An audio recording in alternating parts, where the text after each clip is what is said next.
I work as a janitor for a small community college.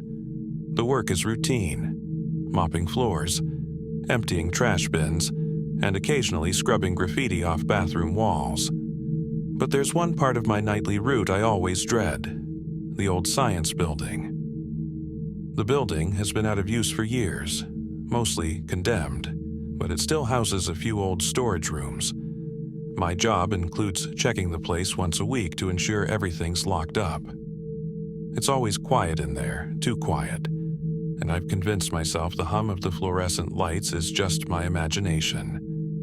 Last night, I unlocked the heavy front doors and stepped inside. The air was stale, with the faint scent of chemicals that never seemed to leave. My flashlight caught the long shadows of empty desks and forgotten equipment, the kind of things that look alive when the light flickers just right. I reached the back corridor, where an old storage room sat at the end. The door was ajar. It's supposed to stay locked. I hesitated, wondering if one of the other staff had come through earlier and forgotten to secure it. But when I pushed it open, the room was empty, at least at first glance. Something caught my eye near the far corner: a stack of papers scattered on the floor, with deep scratches carved into the wooden desk nearby. I bent down to pick one up. The page was covered in odd symbols, like scribbled runes, and at the bottom was a sentence written in shaky handwriting: "Do not stay after the lights go out." I backed away, suddenly aware of how silent the building had become. No hum from the lights, no faint echo of my own footsteps, just silence. Then the lights flickered once, twice, and went out. I froze.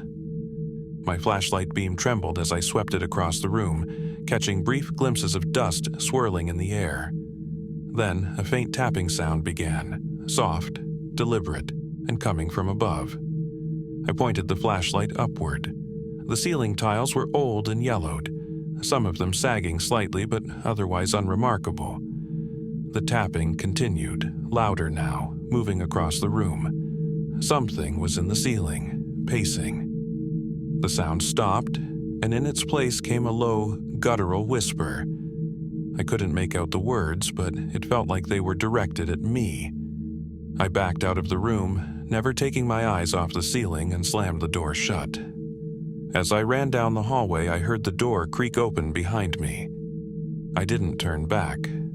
I don't know how I got out of the building so fast, but by the time I reached the parking lot, my hands were shaking too much to unlock my car. This morning, I told my boss I'm not going back to that building, ever. He laughed and said it's just a bunch of old pipes making noise. But when I checked my phone later, I found a new note in my memo app, one I didn't write. It read, "We're glad you left. Stay out."